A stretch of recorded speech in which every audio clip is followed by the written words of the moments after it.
Mayfield, possibly out of Cleveland. You want to be a boss? That's how you be a boss. I did. I made a mistake.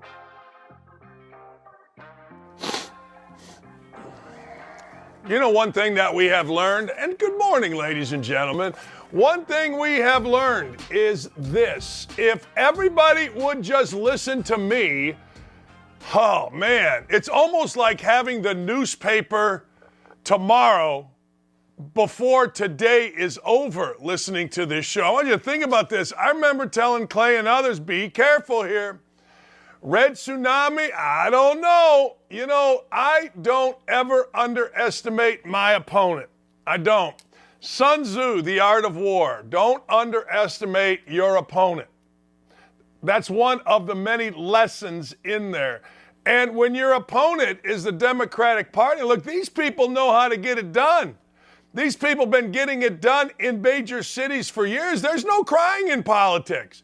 You just got to do better. Look, New York, the state. Friend of mine goes in, doesn't even have to show an ID to vote. You got to show an ID to buy beer. You got to show an ID to get a driver's license, buy a cigar, buy a pack of smokes. Got to show an ID to bet at a racetrack. She walked right in. They said, what's your address? She said, here's my address. That's genius. You get a bunch of lazy people out to vote. Are you kidding me? Indiana, I had to show all kind of stuff. Here you go. And there was some clown standing by the voting booth being loud, and I stopped before I put my ticket in. I wasn't going to let him even be around. I didn't know what he was up to. But hey, there's no crying in baseball. There's no crying in politics. Didn't go the way everybody wanted to go. It didn't go as big, and now it looks like Biden is going to run in 2024. Again, you want the newspaper here first? You want it here first? No, he's not. No, he's not, because he's going to be mentally incapacitated. Now, does that mean anything? I dressed like John Fetterman today because, well, I got to tell you, that dude winning, hey, Dr. Oz, I'm sorry, bro, but you at least got to live in the community. And there must be something about Fetterman that makes him appealing. We will elect crazy people if the alternative isn't better. Hell, in Indianapolis, we just re-elected a prosecutor whose policies, according to law enforcement privately, are killing people. Killing people. Why? Because he panders. We're insane. So you got to do what the DeSantis did. You got to basically say, no, this is not going to happen in my state. You're going to have to show an ID. There aren't going to be mules. We're going to cut out certain things, and we're going to see who wins. We're going to do this the old-fashioned way. Show up, show your ID, and vote. Guess what? He won in a landslide. We all know what's going on here, so I am not involved, so it's easy for me to say. But the truth of the matter is, ladies and gentlemen, don't be surprised when this stuff happens. Quite frankly, I told you it was going to happen. I told Clay it was going to happen. I didn't say it was going to happen, but I did say, hey, look, don't expect the big tsunami because, well, frankly, them dudes know how to get it done. They hired Obama. Obama became a star. You know what his job was? Never had one. As my good friend Greg Bozak said, dude's never made a payroll. And he became the president of the United States. Bill Clinton stooping everything in its wake. I mean, woman after woman coming up and saying he attacked me, he assaulted me, impregnated me, whatever. That guy would still be in office today. You got to understand who your competition is. And you got to bring people up there that aren't, what's the right word? I know the right word. Awful. People will vote their party, particularly now. People will vote against people that they just find they can't stomach. Now, in the Republican Party, in the Democrat Party, you do whatever you want. I mean, it's almost like it's expected. It's almost like it's expected to have somebody run that's a guy like that Fetterman or that Charlie Crist, where they tell you, look, don't vote for me, I hate you. Or in Fetterman's case, he didn't even know where the hell he was, and he got elected. But that's not surprising because Dr. Oz, while he had name recognition, wasn't from Pennsylvania. And I don't know if you know Pennsylvania, but they're pretty proud people. So we got elections still up in the air. Hey, look, I don't know what's going to happen in Arizona. Kari Lake, I love Kari Lake. I hope Kari Lake wins. But she's in a tussle with Democrat Katie Hobbs. Looks like she's down a little bit, too close to call. CNN's all over her for her, quote, lies, because she is actually questioning whether or not voting machines are working properly, whether there's going to be election fraud. I don't know, but I got to tell you this, there ain't no crying in elections. The smartest guy out there was Clay Travis. He said, I'd be disappointed if I wasn't incredibly handsome and rich. That's how I go through every day. I'd be incredibly disappointed if I wasn't this handsome. Rich, not so much, but this handsome, I get a pass. All right, so then we got Herschel Walker against this Warnock guy. You know what's fascinating to me?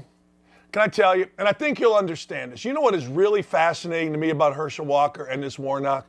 You got one guy, Herschel Walker, who's being criticized left and right, and probably rightfully so. I don't know what he did. I don't know what he didn't do. I don't know about the abortion, gun to head. I don't know. But I do know this. I saw video of this Warnock guy being a complete racist. It's fascinating to me. Think about those two candidates. I want you to think about, I don't know, go back to the 70s, the 80s, maybe even just pre-Trump.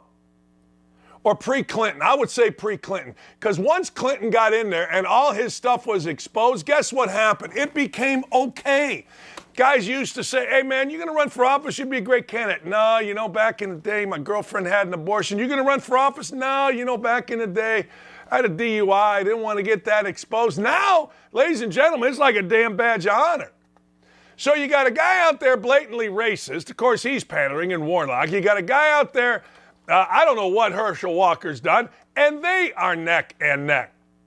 And people are saying, well, how could you possibly vote for Herschel Walker? I'll say, okay, how could you possibly vote for this guy? How could you possibly vote for either? I've said forever, in the last two presidential elections, see what has two thumbs and voted for himself? This guy. Why? I'll tell you why. Because I couldn't stomach voting for Trump. I couldn't stomach voting for Hillary. I couldn't stomach voting for Biden. I couldn't do it. They hadn't earned my vote. But I'm in the minority. I went yesterday and voted. I went right across the street from St. Simon's. I pumped gas. It was $4.29. Now, the Republicans control basically the gas tax in Indiana, and they're awful. They're terrible. They're taxing us within an inch of our lives. But still, gas is out of control. And that matters to me. But it may not matter to everybody. You may just say, hey, look, I am a Democrat. That's what I vote. That's who I am. That's where I'm from. Where I'm from in Northwest Indiana, it has been Democratic control forever. And when I say forever, I mean for freaking ever. I also question this, and I don't think this is crying. Do Americans really want freedom? Like, do the majority of people in America really, truly want freedom? Like, I see people that say, well, you know, the government takes care of me. I want government to take care of me. I need government to take care of me. I see other people that say, well, you know, everything should be equal. Well, real freedom dictates that everything isn't going to be equal. This isn't socialism. This isn't communism. I mean, look, it is a free market economy. Go out there and bust your ass and see what happens. But I wonder, I wonder, do Americans really want freedom? I question that. And I don't question it because of this election. I don't question it because of the results. Hell, the Republicans got the House back, which basically means that Captain Crazy Biden ain't going to be able to do the nonsense that he has been able to do. But do you really want freedom? I seriously question. I think we're sheep. I do. I think we're sheep. I think we don't want freedom because I think freedom scares us. I think freedom makes us work harder. I think freedom makes us achieve. I think we went from a country to achievers to a country of acceptors. I'll accept this. I would like to accept this. Give me this. That's what I think. It is. We are a country that instead of thinking for ourselves, thinks about pandering. I mean, honest to God. And that isn't Democrat or Republican. Hell, there's a guy in Indiana, a Republican guy, Attorney General. I had no idea how this guy got elected. His name is Diego Morales. I got no idea. He got elected because he's a Republican. So I'm sitting there looking at this guy going, how the hell did this guy get elected? And then I'm looking at the prosecutor who has been absolutely a disaster to people. Honest to God. Honest to God. And at the end of the day, he's been a disaster to people. What do I mean by a disaster to people? I mean his policies as a prosecutor, according to the night commander, guy I play golf with, is like, Dan, this guy's killing people. Of the Indianapolis police force. Yeah, this guy's killing people. And he gets elected. And it ain't close. All right. Erin Perrine, how are you? Nice to see you. I know that it was a disappointing night for you, but you look ready to go. You look ready for Freddie. What do you got today? What's going on? What happened last night? Yeah, last night was disappointing, but not devastating, right? There was a lot of talk that Republicans were going to win just a ton of seats, anywhere from, 20 to 40 in the House. That's not what happened here. But there are a couple of really bright points that did happen last night. One, in the state of New York, Republicans had a clean sweep of House races on Long Island, taking all 4 of those seats. And in central New York, you saw the Democrat Congressional Campaign Committee chairman lose his race. His job is to win the races for other Democrats, and he lost. That was the biggest scalp that Republicans took last night. But there's a lot of reckoning that's going to have to happen in the party now. We did not see the red wave, so we've got polling issues, we've got voter issues, we've got a lot of things that the party is going to have to look at, and look at the successes. We just saw Ron DeSantis win by almost 20 points in Florida. Let's look at what worked. You saw DeWine win in Ohio. Again, a massive double-digit victory for Republicans in what were traditional swing states. Let's take that information, let's get our ground game up, and let's get ready for 24, because with the House, we'll be able to put a nice check on the Biden agenda. But if we want to be able as Republicans to move the country back toward lower gas prices, a better economy, a stronger job market, more opportunity, it means we've got to win the Senate as well. Well, let me go this route. Let's start with the positive. Taking back the House, if that didn't happen, that would have been a serious problem, right? I mean, I understand the goal was this tsunami, but it was at least a little bit of a wave there, no?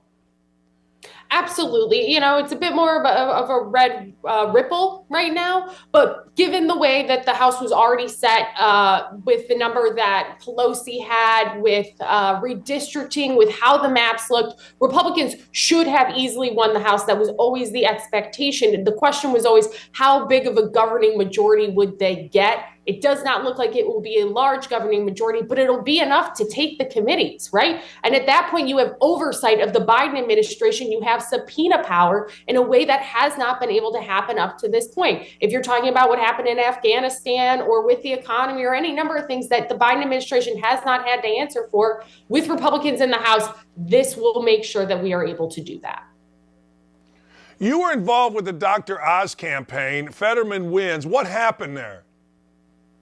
Well, there are a number of things, and obviously that campaign, that postmortem will continue. My firm worked on Ted Budd and J.D. Vance and Kari Lake. We had a lot of really big candidates across the country here. But the Oz campaign, that was a tough one, right? The crime message was resonating against Fetterman. We saw that working. But I think what happened here was a lot of what happened in the primary. The $30 million of negative ads about Oz not being from Pennsylvania, I think that was a very hard hill to overcome in a state like Pennsylvania, and those arrows stuck in Dr. Oz up to this point. And that's why you've seen a lot of these places calling Pennsylvania for John Fetterman. When how do I put this right? Do people vote against candidates as much as they vote for candidates? And I'm not talking about Oz or Fetterman. I'm talking about across the country. Or let me go this route with you, because you mentioned it. We saw what DeSantis did to ensure things like, actually having to show an ID. You know what I mean? Like, what it seems to me that's more important than who you're running almost. It is. I mean, candidate quality is certainly an issue, and there will be plenty of political pundits who want to talk about who was a better candidate in what race, but really the motivating factors is what is affecting voters most day to day. I actually think that the Dobbs decision, the Roe v. Wade decision, solidified the Democrat base back under Biden. It's where you saw his approval start to steady and stop dropping out. And that base held significantly for him going into this midterm. That's probably most likely what stopped a red wave, was the fact that the Democrats came home to Biden in a way that they had not been up to that point in June over the summer. Is this like, here's what I just said. Tell me I'm crazy. I get it. People are saying, well, this means Biden's going to run in 2024. Okay. I get that. But I'm going to tell you there's no chance, because there's no way his brain or whatever's going on with him could possibly do this unless they hold him up like a weekend at Bernie's. There's no way. So who would be the person that extends the Biden agenda? Well, Dan, I disagree with you here. I think Biden will run again, and I think they would prop him up like weekend at Bernie's. Look at John Fetterman. The guy's likely about to become a United States senator, right? That doesn't seem to be disqualifying to voters. But the bigger question is, who would be a standard bearer for the Democrat Party? It can't be Tim Ryan. He just lost. It can't be Stacey Abrams. She just lost. It's not Charlie Crist. He's lost in 3 different parties across the state of Florida as a Republican, an independent, and a Democrat. It's not Beto O'Rourke. It's not going to be, Karen Bass or Gavin Newsom. I think Democrats have a really hard time making the case that their bench is successful. Most likely, the strongest person the Democrat Party has is probably Mayor Pete Buttigieg. And that's why you saw Democrats ask for him to come out more than they asked Biden going into this election day yesterday. He's not a very strong candidate. We saw him not do well in the primary for the Democrats. I don't see that changing for him, but I do think that Joe Biden runs again. I think that this stiffens the spine of the White House to stand behind him and push him into running again in 24. Man, I got to tell you, living in Indiana, knowing people in South Bend, I'm not sure he could win mayor of South Bend again. His story is great, but it's unbelievable if you know people that are actually in South Bend over the last year. It's incredible, Buttigieg. Kari Lake, Hobbs, what's going to happen here? And Herschel Walker, where are we at there? Yeah. Herschel Walker, Georgia, being the tight race that it's been, that's probably going to go to a runoff. That means we're going to have another month, if you're a Georgian, of getting heavy campaign ads and a lot of money. That race, because it's going to go into a runoff, will likely be the most expensive Senate race in United States history. And if you go and you look out at Arizona at the Kari Lake Hobbs race, that Arizona is not good at counting votes. We saw it in 2020. They take a very long time. They clearly had tabulation issues this year. When you start to get into those kind of questions, things will linger and drag on. We have seen that Kari Lake has closed the gap there, that she's starting to move forward in these tranches of votes that are getting counted. But again, Arizona is a very purple state. That's one that's going to be tougher to bring across the finish line. But Kari was up in all of the polling, really seemed to have that momentum on her side. So I certainly think she can pull that one across the finish line. I lost. Did I lose? Did I lose, Erin? I'm still here. There you are. I got asked by somebody this morning, and I said I would ask you this. In talking about the Kari Lake gubernatorial race, does that matter to people that live anywhere other than Arizona? And if so, what does it matter? Because, we see these governor races are really publicized, and people ask me all the time, now I'm in this world somewhat, what does that matter to me? Doesn't it just matter to that state? Well, it's like the Glenn Youngkin effect, right? When a Republican wins a gubernatorial, a statewide race, that's usually a good indication for our ability to win races down ballot. And because they're a governor, because they're a chief executive, the opportunity for them to make the case on a larger national stage, whether it's running for president or being a prospective vice presidential nominee in the future, that's the kind of stuff that helps, because you'll have had real world experience. These governors, they go abroad, they work on deals with foreign nations, and they work on opportunity that works best for their state. So that's really what you get with that. And in terms of if you don't live in Arizona, does Kari Lake matter to you? No, but if you're talking about the larger implications within the political realm, it certainly gives the opportunity for a rising star within the party who has strong experience. And we saw in this election that experience and a record and a story to tell really propelled candidates across the finish line. Ron DeSantis decimated in Florida. Democrats lost Miami-Dade County because of Ron DeSantis. And that's because not only did he have an unapologetic record to run on, but he sold that story and told it again and again to voters, and they came home overwhelmingly in Florida for him. So when we've got a good story, voters show up. Where's Kamala Harris in all this? Is that a big night for her as well? Well, if we flip the Senate, it's going to be, she will be even less seen because she won't have to go into the Senate chamber to try to be a tie-breaking vote on any number of things. Kamala Harris continues to be the least effective, least important Democrat in the party, and she's the vice president. She clearly couldn't run in the primary. She went out before any of the votes were cast. She is not strong. She's not a formidable fundraiser. She's not a formidable messenger by any stretch of the imagination. So other than it being a night that didn't repudiate Joe Biden in its entirety, that's likely the only silver lining you see for Kamala on this. All right, let's cut to what's really important. What the hell's going on with your Bills? Ugh. I know. Listen, we had not great defense, right? We saw where our run blitz worked really well against the Jets, where we were able to move the line to the inside and really kind of stop that inside narrow passageway. And then you could see, our guys come up out the outside and get those tackles. But that just wasn't enough. And our offense, we know this. I say this all the time. I love Josh Allen. Our entire offense cannot be the Josh Allen, Stefon Diggs show. The two of them are fantastic, but if you double up on Stefon, he is an incredible receiver, but at some point that isn't going to work. We need to continue to build the run game. Devin Singletary is fantastic, but it would be great if we had other options. Odell Beckham Jr. would obviously be somebody that now more than ever the Bills are salivating over. And I pray deeply that Josh Allen elbow is okay, because this is a team that really does ride or die on Josh. People, we get so enamored, and rightfully so, with a team week to week. And I try to tell people all the time, 1972 is the last undefeated team. So I try to tell people, look, NFL teams lose. The other team is on scholarship too, Erin. They're trying too. You know what I mean?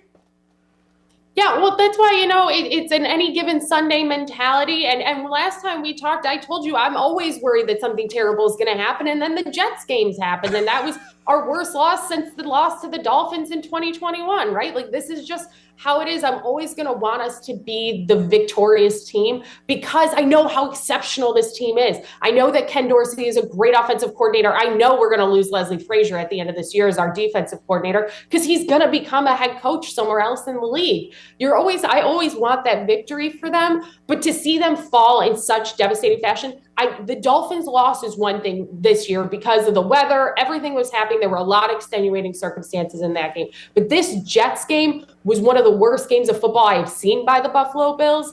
And I know we're better than that. So as a Bills fan, I want to hold them to that standard because for once we can meet it. But as we talked last time, there's a part of you that's always ready for the disappointment, always ready for the wide right, always. Hey, last thing before I let you go, I actually have notes. I usually don't have notes, but I got a lot of notes for you. Last night, regardless of party, all right, and you had some big wins last night, tag strategies. If you're going to, be smart. Tag strategies will get you some wins. It'll get you wins. Did anybody come out of this, a young up-and-comer? We all know DeSantis is the guy that people are going to point to, from the Republican side. But other than DeSantis, any young up-and-comer last night emerge? Well, there were a number of them. The races we saw in New York were really exciting, but even down in Texas with Monica de la Cruz winning down on the Texas border, that's a fantastic opportunity for Republicans to win in the southern part of Texas and to bring in a young, formidable Republican woman to the party. There are going to be a lot more, we still have a lot of races actually still outstanding at this point, but I would point certainly to Monica as an opportunity for the party. And listen, J.D. Vance, he is young, he's coming out of Ohio, he's about to be a United States Senator, and 1 of 100 is a very powerful position to be in. That's an up-and-comer in the party as well. Are we finally done? Are we done with Beto O'Rourke? Are we done with this? I hope so. I hope we're done with Beto O'Rourke, Robert Francis O'Rourke, that he rides off into the Texas sunset and figures out something else. I hope that he takes Stacey Abrams with him. And I hope that Charlie Crist goes away as well. Democrats are very good at running repeat losers. Hopefully this is enough. Now Beto can go make a bunch of money and be a political talking head, go get an MSNBC show. Who knows? Maybe CNN Plus will come back on board and they can take him along. I feel like I grew up around a couple guys. I went to Catholic high school, and there was a couple guys that you just didn't like because they had money and they were always fake, and you just like. I feel like I grew up with Charles Francis Beto, whatever the hell his name is. You know what I mean? And you wanted to slap him. Well, it's a mentality that he did on the cover of Vanity Fair years ago when he had that, and he said, "I was born to do this." Right? The only thing we're born to do is figure it out. And if that means that you got to go work a side hustle, or that means you got a hard charge ahead, no one is born to be a governor or born to be a senator or born to be anything. You're given the opportunity by your neighbors, your family, your friends to go and be their voice and serve them. Nobody's born to do that. Yeah, he's truly, truly a very pompous individual. So I'm not sad to see him lose handily to Governor Greg Abbott.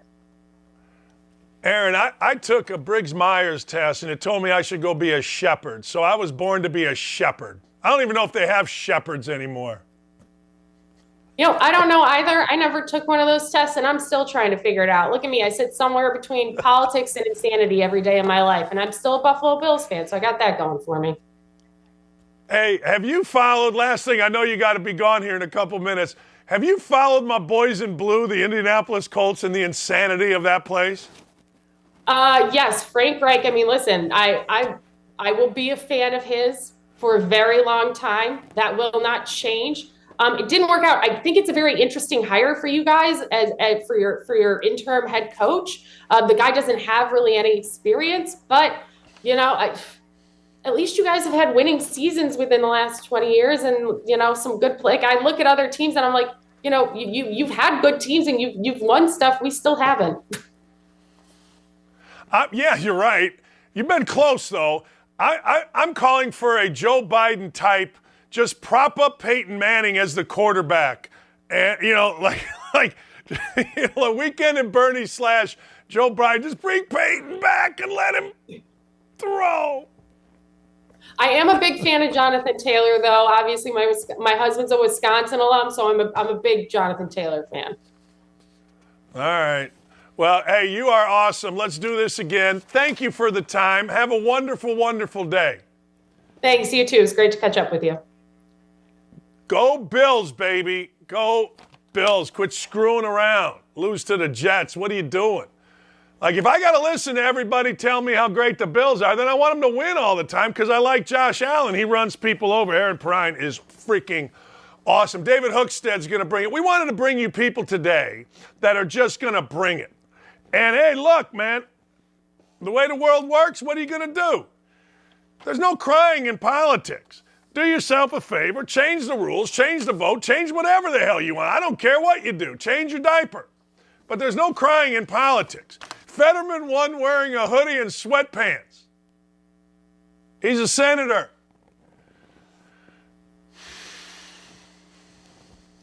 That's all I got to say about that. All right, we'll be right back. We'll get into some sports. Let me know. I'm going to go to the YouTube chat. Go to youtube.com. Check us out over there. Erin Perrine is awesome, man. You kidding me? Get out of here. Hey, it's Hutton from Outkick 360. If you couldn't catch the show yesterday, here's what you missed. Who do you think individually has the most regret?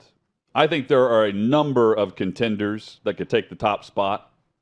I've got a clear number one. I have a handful of outside candidates as well, based on everything that went down this offseason. Chad, you're clear number one. Well, now that I think about it, there's maybe a close second also. The Broncos. The trade for Russell Wilson, the hiring of Nathaniel Hackett. I mean, you could I'd say Russell Wilson's the worst thing right now going for them with what they gave up and with the way he's playing, because you can always fire Nathaniel Hackett, which I think they will after this season, and hire a new coach. But that is an albatross around their neck at this point. And then you look on the flip side of Seattle being one of the better stories across the NFL and what they're doing with Geno Smith. It's really bad for the Broncos. I mean, you ask that question, that's the answer that comes to mind immediately with regret across the league. Got to be the Broncos. That's a good one. I've got several, but I'm going to go Green Bay with the Davante Adams trade. I mean, you accommodated the guy, and that's all well and good. But look, I think that the Raiders might tag him originally. I think that the Raiders might regret it as well for what they're paying him and where they are in the standings. They're terrible, so they're getting great production out of him, but it's not turning into them contending in this division that everybody thought would be magnificent. And if he were in Green Bay, you'd have a hard time convincing me that the Packers would be in the trouble that they're in. We're discussing the sports topics you care about from every angle. Catch me, Chad Withrow, and Paul Kuharski each weekday afternoon, 3 to 6 Eastern, right here at Outkick.com. Stay with us on the Outkick Network.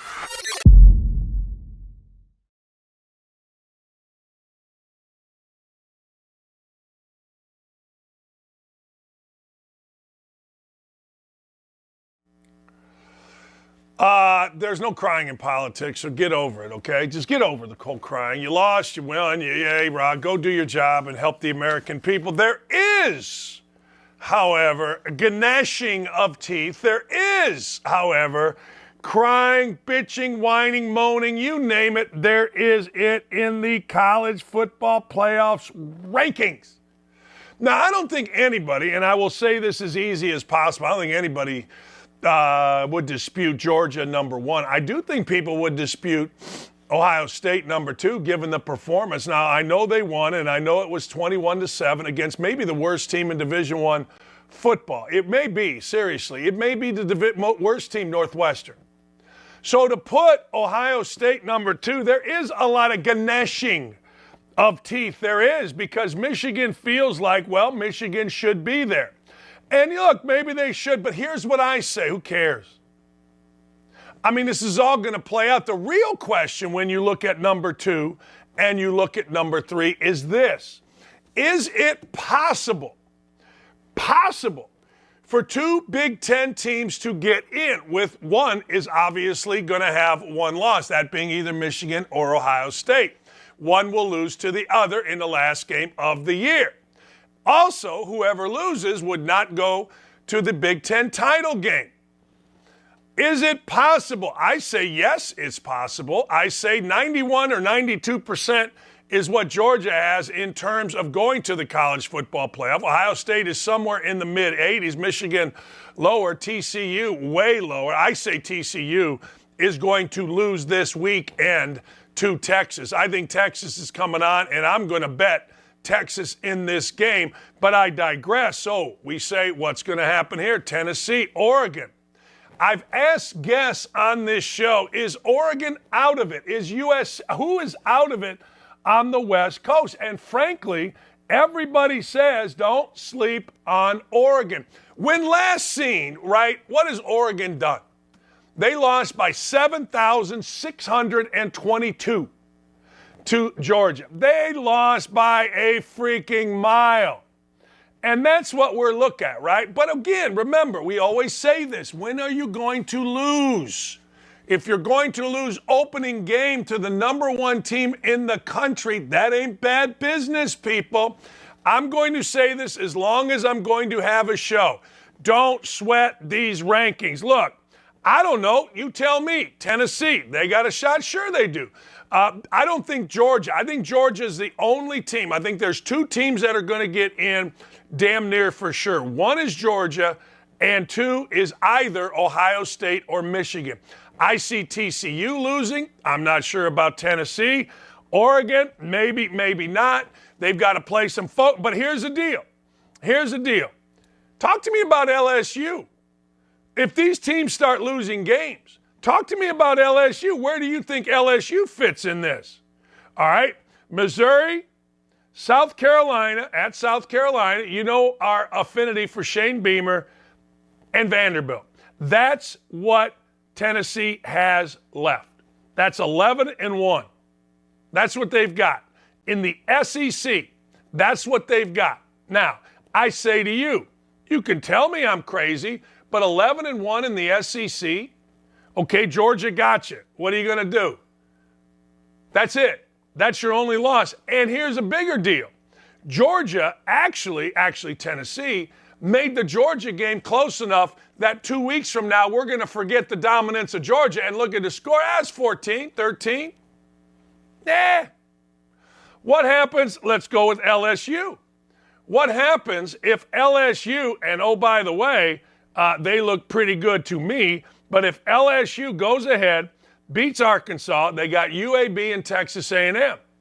Now, I don't know. They won at Florida, at Auburn. I'm not saying this is the greatest. They beat Alabama.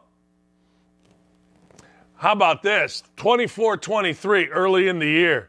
That's what LSU did in losing to Florida State. This is going to play itself out. And I've said this before, and I will say this again. Get off Brian Kelly's backside. Just get off it. Seriously, I've had enough of you people. You people are on Brian Kelly's backside. All the guy does is win. All right, let's go Horned Frogs. You ready? At Texas, at Baylor. Now, look, I am the greatest college football prognosticator, but I got to tell you, I'll take Texas today, tomorrow, and the next day over TCU. I've watched TCU. TCU's special. They are. They're not special great. They're special good. They're special okay. But they ain't special. This isn't like you're sitting here going, man, this is Tom Osborne's Nebraska team. No. They're all right. They're okay. They're good. We like them. They're fine. But don't even think they're going to go in to Austin and win. They're just not. I tell you, the most dangerous team in the country that you don't want to play is Notre Dame. But I digress. So anyway, as we move through college football, don't get all tied up into these rankings. Because TCU is going to lose this weekend. They're going to be out. Tennessee's going to win out. We'll see. I'm telling you, the door is open. Tell you an interesting game, Washington at Oregon. Not saying Washington's got a chance. I'm not saying Washington doesn't. I think they do. And oh, by the way, TCU is a 7-point underdog at Texas. I'm going to take that on the money line. I'm not going any farther with that. There is a saying that kids have, and you know what it is? Duh. So yesterday, Jerry Jones comes out and he says, hey, look, Odell Beckham would look good in our uniform. He would look good with a star on his helmet. Duh. When last seen, Odell Beckham was resurrecting his career. When last seen, Odell Beckham was becoming a real dude, a dude you could rely on. I'm not saying he never was. I don't know. I remember the boat incident going back. But Odell Beckham last year comes to the Rams, and he's going to be the Super Bowl MVP. Can I tell you something, Colts fans? I want Odell Beckham on the Colts. I don't care if they're tanking, which they are, and I'll get to that in a second. I want Odell Beckham on my team. I do. I want him on my team. I want him on my team today. This isn't Antonio Brown. You guys are like, well, he's just like Antonio Brown. How? He's 30 years old, just had his 30th birthday, Is he a guy that people don't trust? Maybe, but do they trust him now? I think so. I think that Odell Beckham would solidify a team. I do. I think Odell Beckham would be one of those deals where you're like, hey, man, we got Odell Beckham. I feel pretty good about it. I do. How do you feel? Feel pretty good about it. Look, not to the Colts. The Colts are tanking. I mean, let's just be honest. I mean, I can talk about it, and I will here in a minute. But the Colts are tanking. All right. This is weird, okay? I have no affiliation for John Gruden, the Las Vegas Raiders, anybody there. Don't know them, don't want to know them. Always liked him back in the day. But for some reason, I followed this kid, Jonathan Abram. Jonathan Abram, were they on Hard Knocks a few years ago? Jonathan Abram was a first-round pick. And you're going to know why I'm following him, you football fans. You know why? Because the dude was crazy. Like the dude, I think he tried to hit me one time, and I was in Indy, and he was in Las Vegas. That dude will just hit you. He'll hit you again, he'll hit you even more, but apparently he's crazy. I don't know if he's crazy. I mean, you know what I mean. Sometimes crazy is an admirable attribute. But when I saw this yesterday, I thought to myself, wow, Jonathan Abram, at least in Hard Knocks or whatever I saw, was, and I thought, going to be a really good player. He was a guy that came, I don't know, out of kind of nowhere. He's a guy that started in the NFL. He's been starting all the time, gets banged up a little bit, but next thing you know, the dude would hit you. And all of a sudden, they cut him. He's cut. Now he's been hurt, he's been crazy, whatever. But damn. I'm going to get into the Colts tanking here in a minute. All right, apparently, fans are turning on Katy Perry and Chris Pratt because they don't like their endorsement of some guy named Rick Caruso for mayor of, ladies and gentlemen, L.A. Now, let me explain something to you. May I? The mayor's race in L.A. is too close to call. The mayor's race, here's the deal. Karen Bass has whatever. How about this? In all of L.A., right? Listen to this. So as of this morning, there had only been like 250,000 votes cast for Caruso, 250,000 votes cast for the other lady, Bass. It's amazing to me. Anyway, I'm sure that's gone up, and I'm sure I screwed that up. But hey, look, here's the deal.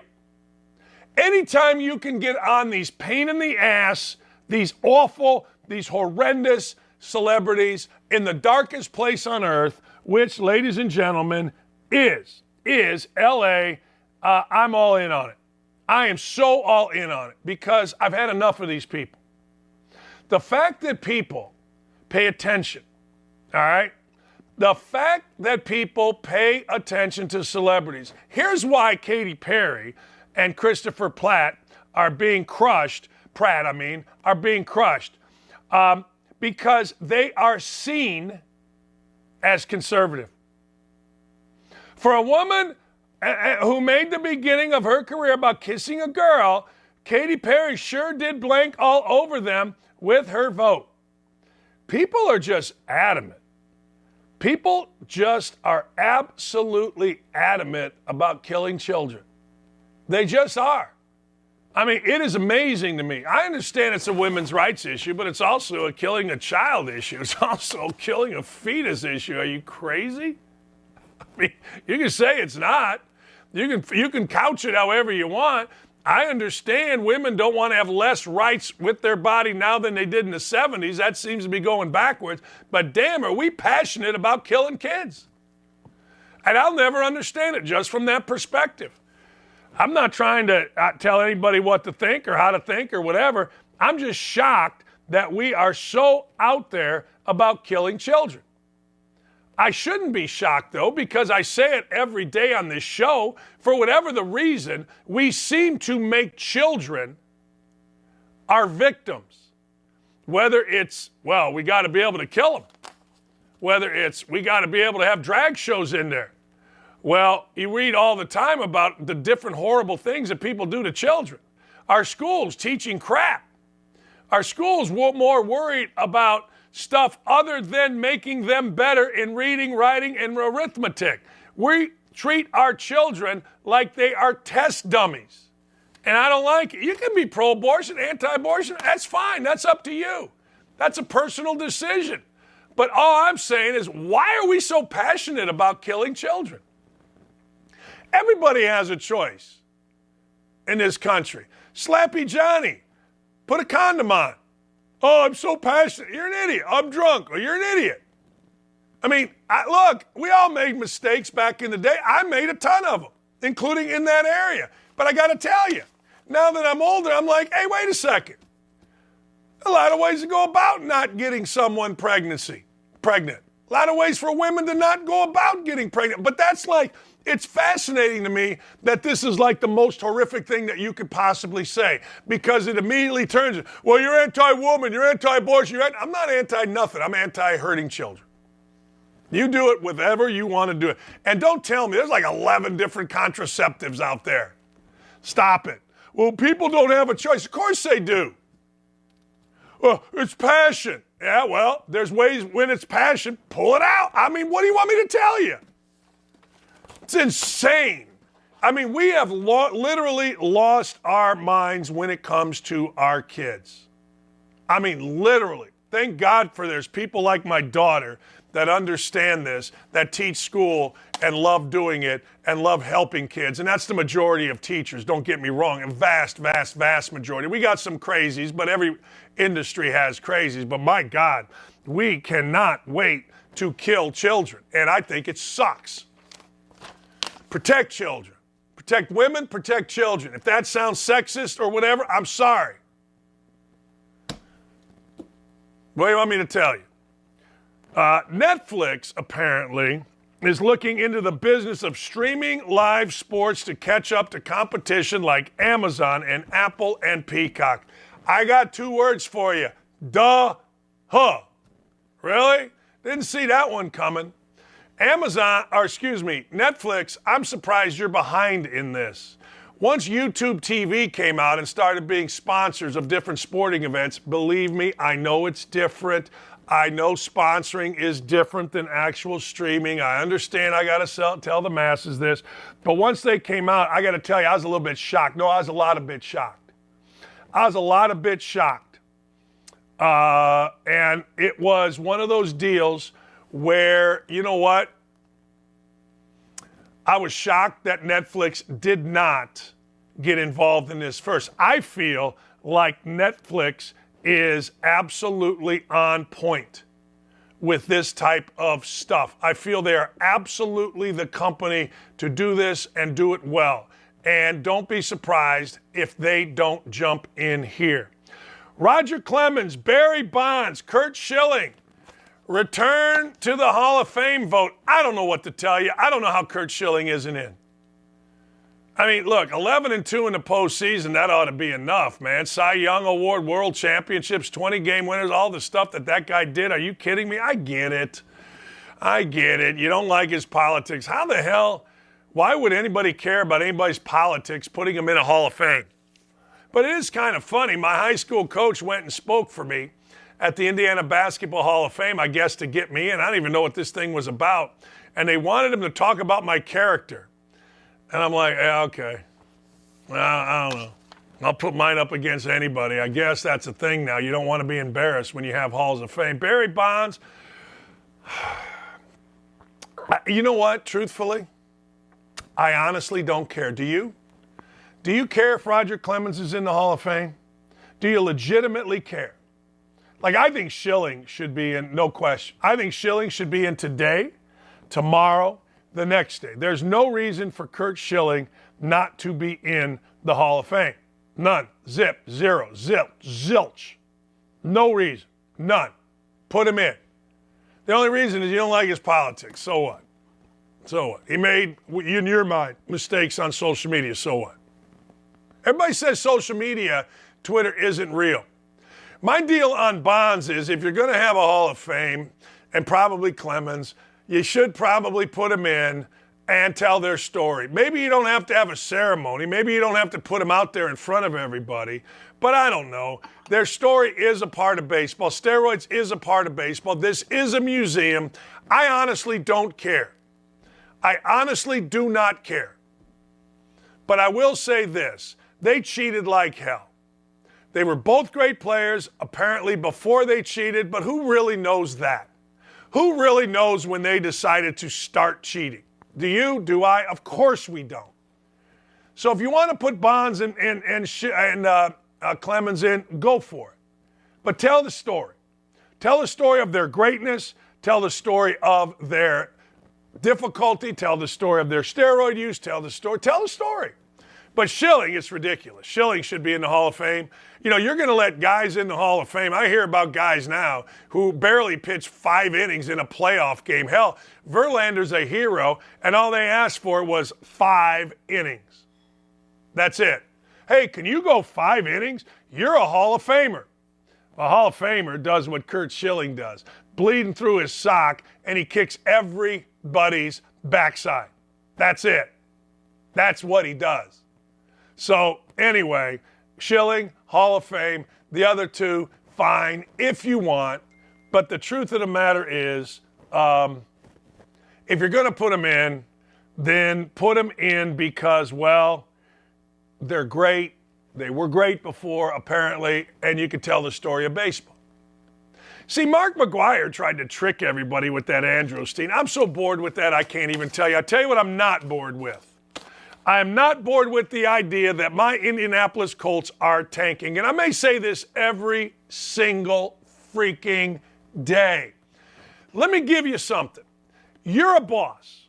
You know you got a hardworking employee. You know you got a guy that has given you everything and is a good guy. And he's worked for you for years. But you also know that production is down. You also know that he's not getting the job done. And you know you got to fire him. Now, this man's 60 years old. He's been doing his job 4 or 5 years. You've worked with him on this job. You've been there every day. You've seen who this guy is. How do you fire him? How do you fire him? Well, Jim Irsay decided to fire Frank Reich over the phone, and I think it's complete crap. I think it's gutless. I think it's crap. Irsay made some deal where he was going to be tied up. He was going to be tied up the rest of the day. Okay, fine. But this is your baby. This is your thing. You can't free yourself. You cannot free yourself to get away for 2 minutes to fire a guy in person, to give him a little dignity.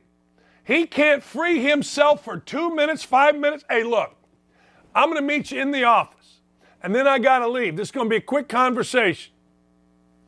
You know what I mean? No. This crap.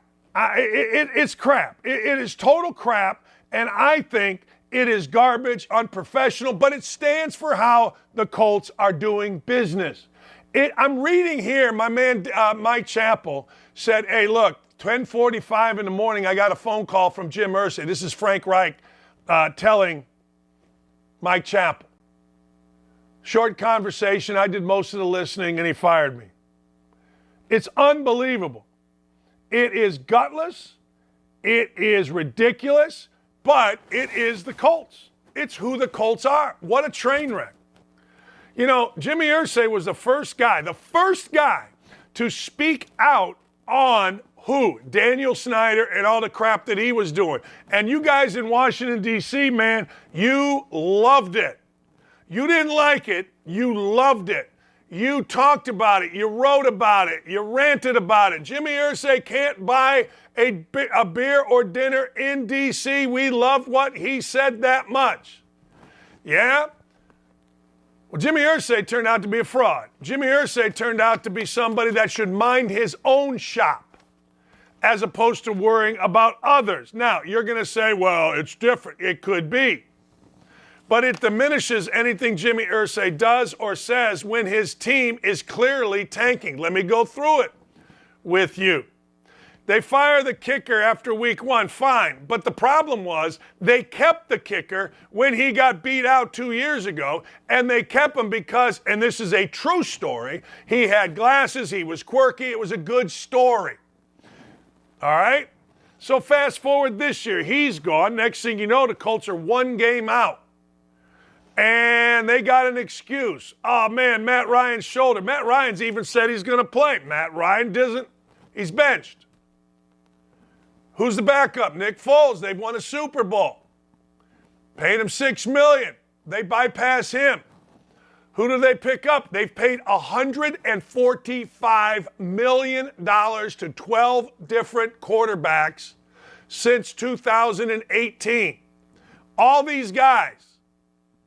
Who do they put in there? Not Foles at $6 million. Not Ryan at $37 million. A practice squad quarterback named Sam Ehlinger. That's who they put in there. That's tank number 1. Then they fire the offensive coordinator because Indianapolis, we make excuses. Then they they trade on Tuesday a running back. That's their backup running back. 5 most touches. They just gave a big contract to. They trade him for a 6th-round pick. And a guy named Zach Moss, who he's a healthy scratch. Now you tell me what's tanking. And then they fire the head coach after they fire the offensive coordinator. And then they bring in Jeff Saturday, who is 3-7 in his last high school season as a coach. High school, I said. HS. Andre and 59ers, go fight, win. All right? And then they turn over the play calling to basically a graduate assistant. Now, you explain this one to me. You tell me that this isn't the epitome of tanking. And then, of course, today, Jimmy Irsay comes out and he says, we're not tanking. Oh, really? You're not? What is tanking? What is tanking? You tell me. What is tanking?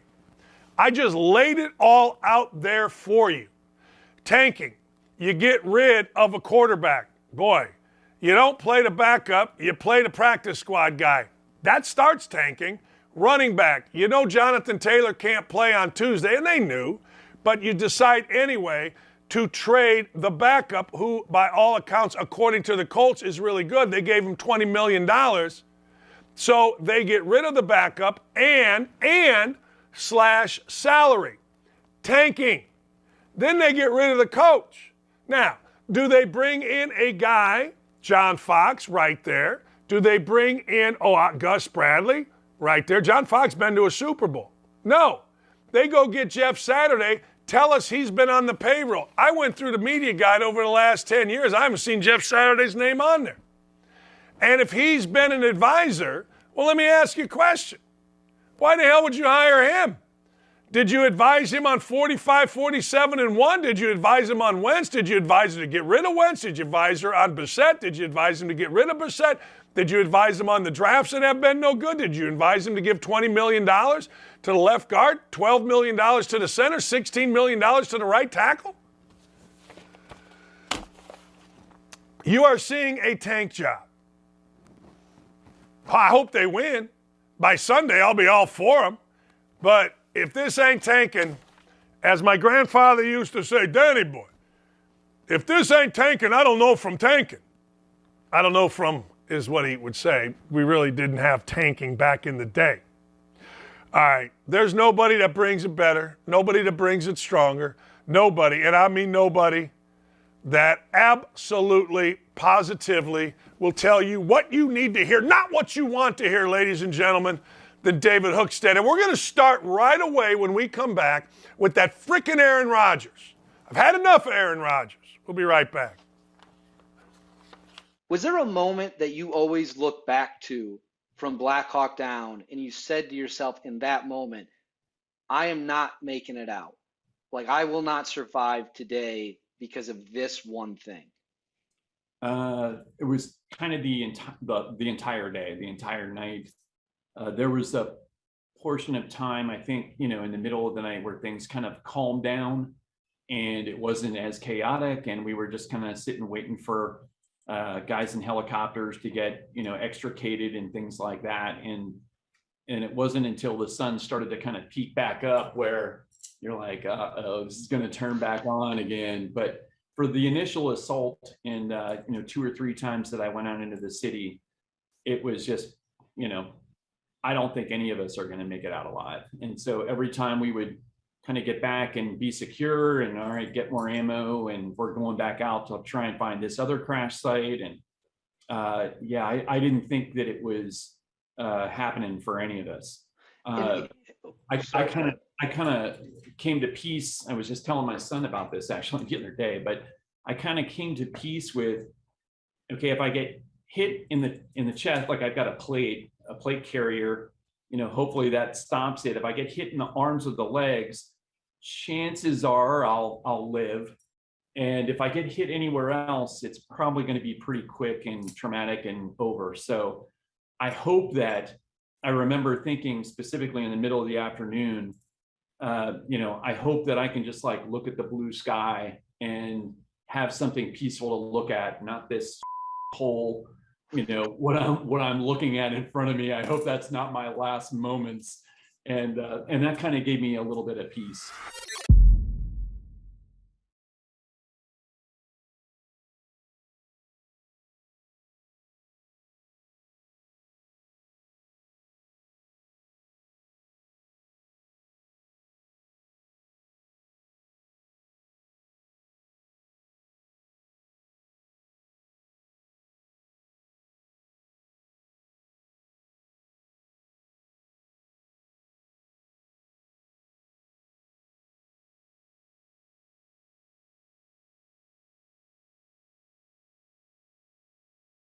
This is what I like. Don't at me. Don't at him. No. David Hookstead joins us, and we're not messing around here. We're going to get into sports first. All right. You have opinions on Aaron Rodgers. I want to hear your opinions on the great Aaron Rodgers and what he's been about this entire season. Well, I think it's quite simple. The man doesn't know how to take responsibility. You've watched the Packers. What have they lost now? 4, 5, 6 games in a row. They just lost to the Detroit Lions, an NFC North rival, who are terrible, by the way, an absolutely atrocious team. And what does this guy do after he throws 3 interceptions, plays just terrible football? He's like, I don't care. I'm not going to say it. I don't give a crap essentially what the experts on TV think. How about a little humility? How about a little more responsibility? How about standing up there and putting your hand up and say, hey, guess what, folks? I played atrociously. This is on me. But he can't do that. It's the receiver's fault. It's the coach's fault. It's everyone's fault other than Aaron Rodgers. It's embarrassing for the fans. It's embarrassing for the team. And a man who's almost 40 years old should know better than to behave that way. One of the things that's wearing me out is he seems so smug. David, I hate smug. I can handle a lot of things, but I can't handle smug. You know what I'm saying?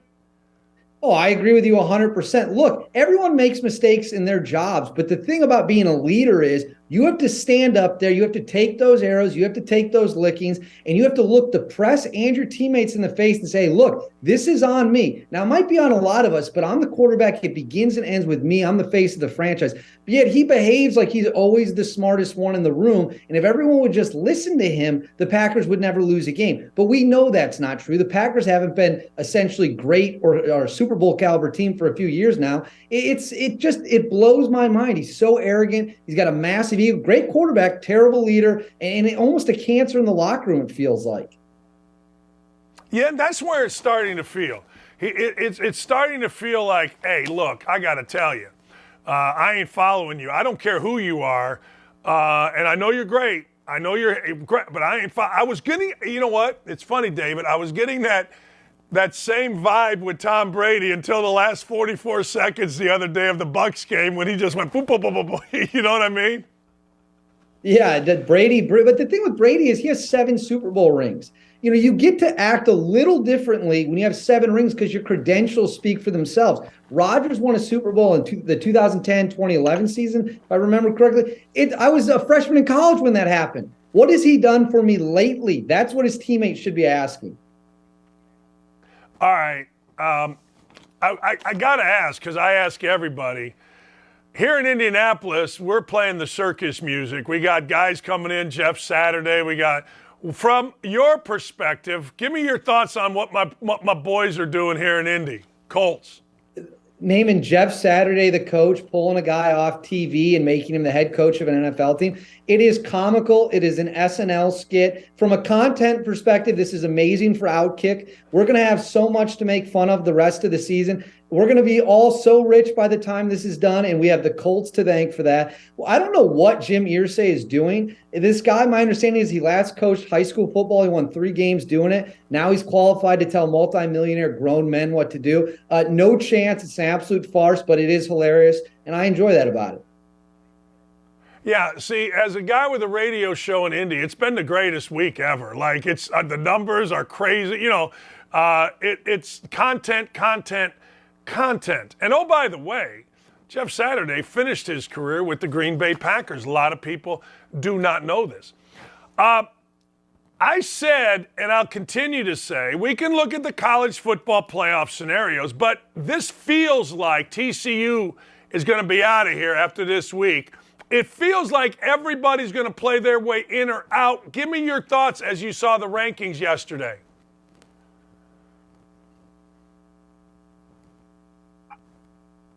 I don't have any audio. You got me? Hey, David. I can't hear the Zoom's glitching out. I could hear you right there. Hopefully we get this squared away. My question to David is, are we going to have a situation where college football plays itself out? You know what I mean? If college football doesn't play itself out, I'm going to be shocked. And to start with, I am going to take, ladies and gentlemen, TCU is 4th. They're not handling Texas at Texas. No. This is a game where Sarkisian and the rest go get it done, and they get it done right. This is a game where Sarkisian and his crew play not beyond, but as well as they can play. And I think TCU is going to be out. Do we have David? I think that one of the things that we're going to look at is Michigan and Ohio State can both get in. I don't think they can, but you never, ever really know. David, you got me? Oh, apparently not. Anyway, back to the election. Let me go through a couple things with you. Yeah, it wasn't the greatest night, and there wasn't a red wave, but I got to tell you, now, there's no crying in elections. We're not going to sit here and whine and moan over elections. We're just not going to do it. You lost, you lost. Be a better candidate. Figure out a way to actually make people show IDs. All right, David's back. David, I was talking college football. I got TCU losing this week. Is there any scenario where 2 Big Ten teams, Michigan and Ohio State, can get in to the college football playoffs? Both.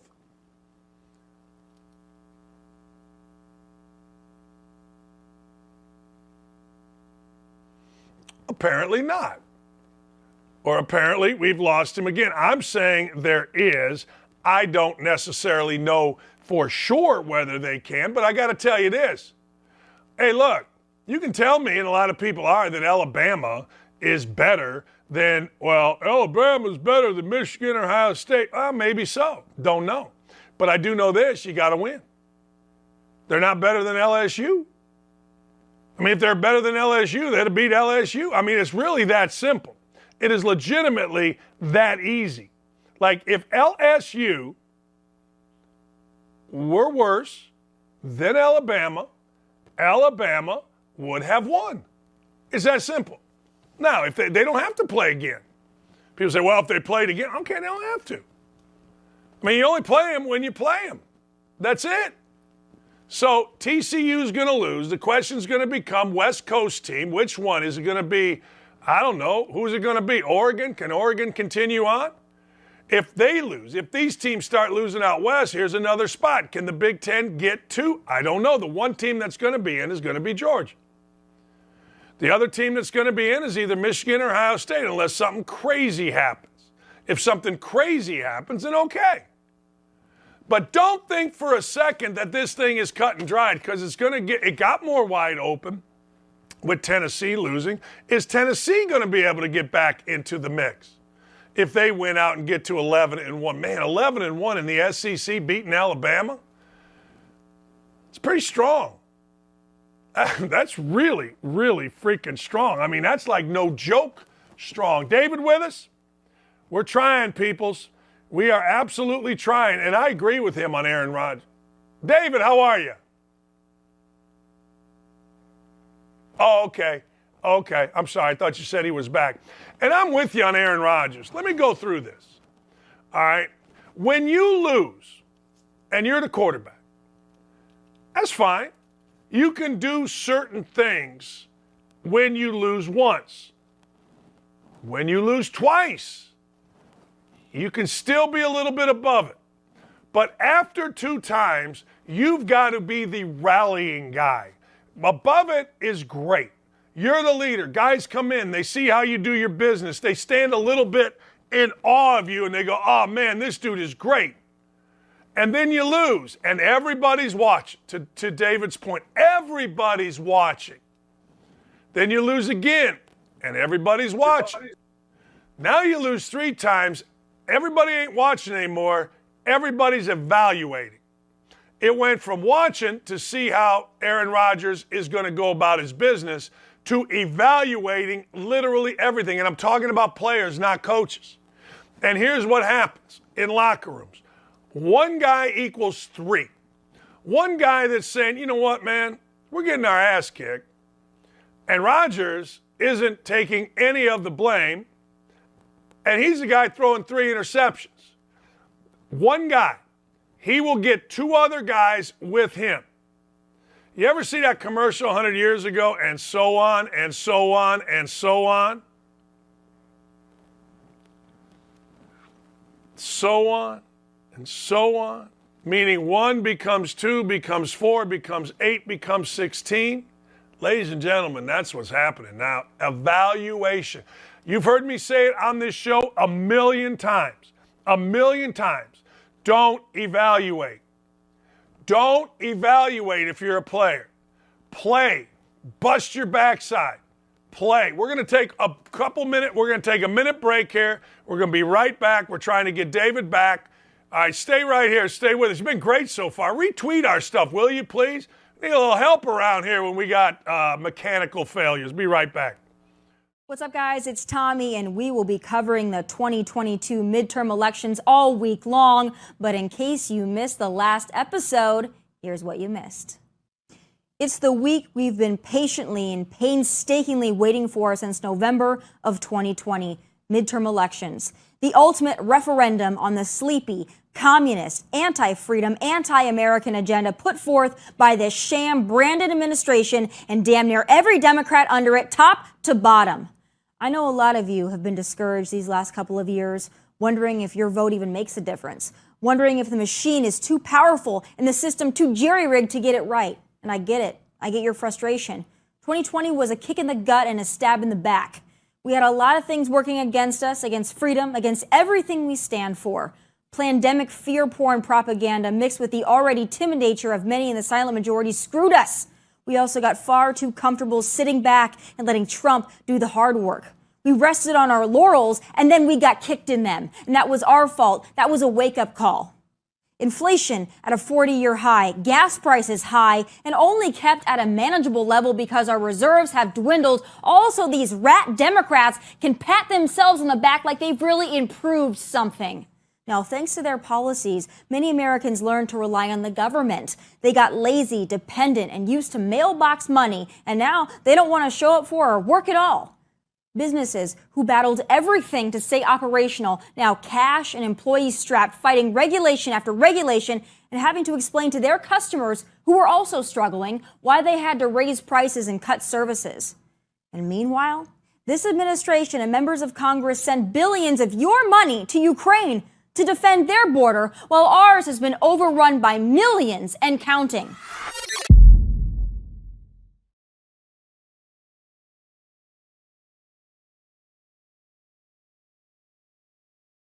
Hey, it's Hutton from Outkick 360. If you couldn't catch the show yesterday, here's what you missed.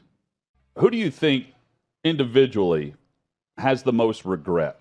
I think there are a number of contenders that could take the top spot. I've got a clear number one. I have a handful of outside candidates as well, based on everything that went down this offseason. Chad, you're clear number one. Well, now that I think about it, there's maybe a close second also. The Broncos, the trade for Russell Wilson, the hiring of Nathaniel Hackett. I mean, you could I'd say Russell Wilson's the worst thing right now going for them with what they gave up and with the way he's playing, because you can always fire Nathaniel Hackett, which I think they will after this season, and hire a new coach. But that is an albatross around their neck at this point. And then you look on the flip side of Seattle being one of the better stories across the NFL, and what they're doing with Geno Smith, it's really bad for the Broncos. I mean, you ask that question, that's the answer that comes to mind immediately with regret across the league. Got to be the Broncos. That's a good one. I've got several, but I'm going to go Green Bay with the Davante Adams trade. I mean, you accommodated the guy, and that's all well and good. But look, I think that the Raiders might tag him originally. I think that the Raiders might regret it as well for what they're paying him and where they are in the standings. They're terrible, so they're getting great production out of him, but it's not turning into them contending in this division that everybody thought would be magnificent. And if he were in Green Bay, you'd have a hard time convincing me that the Packers would be in the trouble that they're in. We're discussing the sports topics you care about from every angle. Catch me, Chad Withrow, and Paul Kuharsky each weekday afternoon, 3 to 6 Eastern, right here at Outkick.com. Stay with us on the Outkick Network.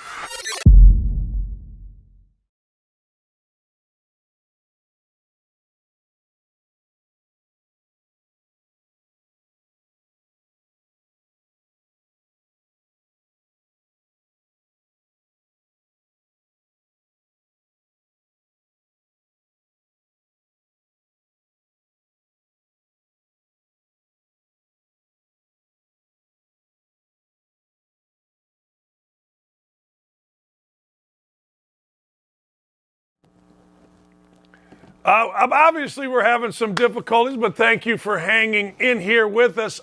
Dan Orlovsky, he of the skinny jeans and the loud yelling at me all the time. Why does everybody feel the need to yell at me all the time? Lee, why do people think they should just yell at me? It doesn't seem right. It doesn't seem like they should. You want to yell at me right now. You can't even hear me, and you want to yell at me. Lee just brought me a cup of coffee, but hey, look, Dan Orlovsky's always yelling at me on TV. Stop yelling at me. Well, here's the play. Look, just because a guy can draw a play up doesn't mean that he can coach wild turkeys to take a dump. Seriously. So all of Jeff Saturday's friends now are saying that they would like to be coaches. I would like to be a coach. Oh, all right. Okay. What would you like to coach? I should be coaching quarterbacks. Oh, okay. All right. I'm going to get into coaching, but just not right now. Oh, okay. All right. There's nothing. I wouldn't want to be around Dan Orlovsky every day. He seemed like a nice enough guy, but that's a big deal in coaching. One of the things in coaching is this. Can you stomach being around these assistants when you lose? Now, I want you to think about that for a second. When you lose, can you be around these guys? Everybody can be around everybody when you win. Like, everybody can be like, hey, look, we won. We're all happy. Everything's great. But when you lose, can you stomach being around these guys? That's the biggest thing in coaching. Let's make no mistake. I don't know, maybe Dan Orlovsky, who's lost a bunch in his career, would be a good guy to be around. All right? He would be, probably. But Dan Orlovsky worked with Jeff Saturday it the worldwide leader. And Orlowski said, my initial thought was, wow. And then I work with Jeff 2 days a week, constantly in conversation, and my brain went back to all the conversations that he and I have had over the last 6 weeks. And in the moment, I didn't put 2 to 2 together. But as yesterday unfolded, I was like, oh, now it all makes sense. You know, we would have these detailed conversations about what was going on in the NFL and, you know, teams that were doing well, teams that weren't doing well, scheme, philosophy, identity, coaching, all that stuff. And, you know, kind of when the news break, it made more sense. Well, look, Jeff Saturday's been working on this for a long time. You can say he hasn't, but he has. Saturday and I had conversations about coaching, really good in-depth conversation about what coaching looks like. Who are the good ones? Who are the bad ones? My interest level in it, where I am in the present moment. That's when I look back and say, you know, like, I think he's gathering kind of a feel and information about revealing some stuff that was going on behind the scenes. There's a lot of stuff going on behind the scenes. He says, I won't lobby. I've made myself clear to Jeff. I want to coach one day. I'm very much interested in it. Candidly, as the days go by, you get more and more interested in it. You miss that part of football. Look, I can hear you and I can hear everybody. Again. All right. Dan Orlowski, fine. Go into coaching. Honest to God, great. And then about a year and a half later, he'll be back going, man, I had a great job at ESPN. David Hookstead back joining us. I said earlier, curious your thoughts. Can 2 Big Ten teams get in the college football playoff?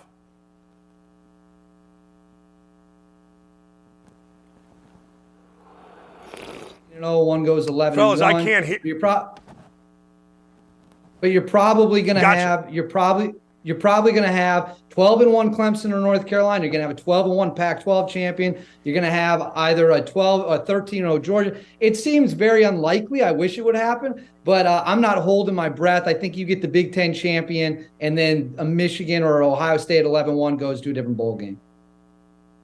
I got TCU getting beat this week. Ooh, by Texas and Quinn Ewers. You know, they are an underdog. They're like a touchdown underdog, I think, which is highly disrespectful considering they are the number 4 team. That would make everything a lot simpler. If TCU loses, it makes everything for everyone else much easier. I don't think they'll lose. I like the magic of the Horned Frogs, so I hope they don't, just because of the chaos them remaining undefeated brings. So I hope you're wrong on that, Dan. I hope you're dead wrong. I do too, because I have good friends whose kids actually go to TCU from Indiana. It's a long story.